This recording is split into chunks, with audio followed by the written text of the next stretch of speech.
It's our favourite time of the week because we get to talk to our favourite person in the world, the one, the only, the wonderful Megyn Kelly. Megyn, how are you? I am great, Paul. It's so fun to be out on the road, and it's also very nice to be back on my couch, supine. Now, there's some big news out of Washington, D.C. today, which is Joe Biden's former chief of staff, former campaign manager, has dropped an $8 million bombshell that perhaps one of the reasons why they kept him in office was so they could get paid. OMG. So this guy, Mike Donilon, was on the inner circle of the Joe Biden world. And I think arguably the top advisor to Joe Biden since 1981. And he was subpoenaed and he had to give a deposition to the House Oversight Committee just a couple months ago. But we're just now getting our look at the videotape in which they were trying to ferret out what the incentives were on his inner circle to keep this, half comatose elderly nursing home patient upright and get him over the finish line in a presidential election. And they followed the money, which brought them right to the gold and the magic answer, which was payola. This guy testified that Mike Donilon is his name. He was being paid $4 million to work on the campaign to get Joe Biden reelected.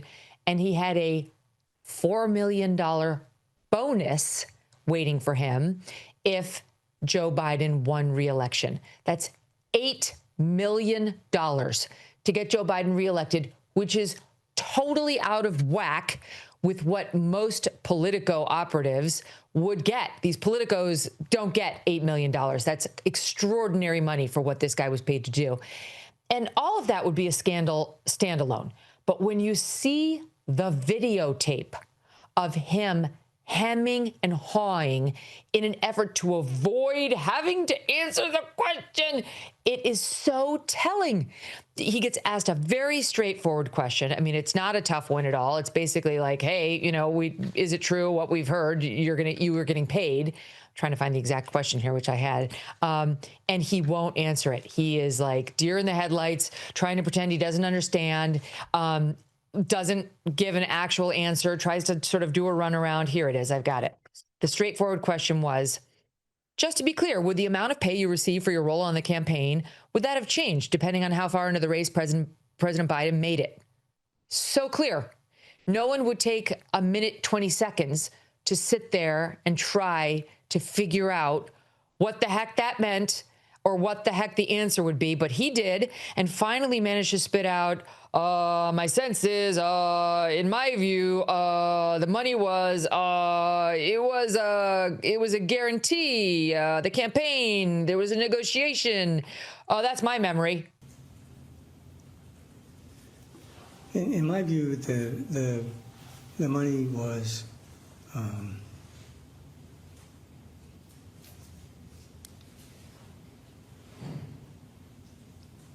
that it was a guarantee for the campaign that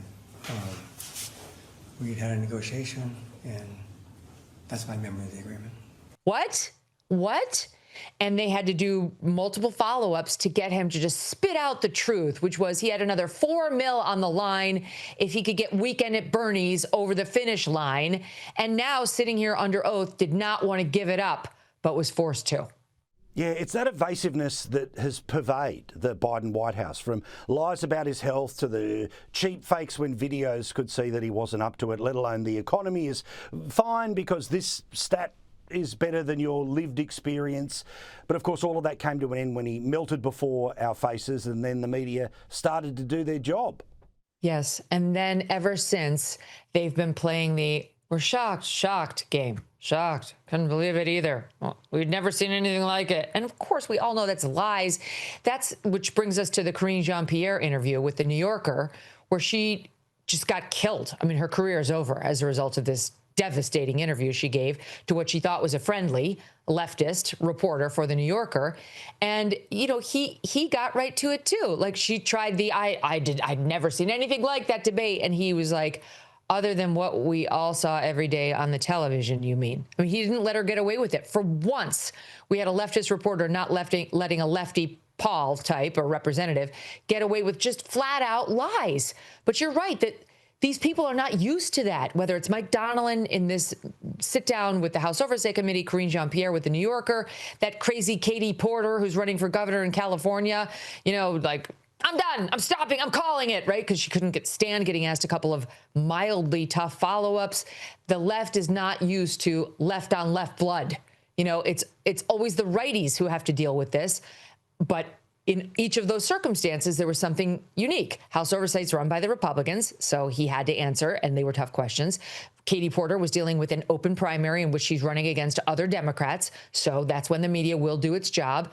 And Karine Jean-Pierre is now no longer useful to these Democrats who run the media, and they're mad at her, and they're mad at Joe Biden for costing them the presidency, so she's fair game. None of them is used to this.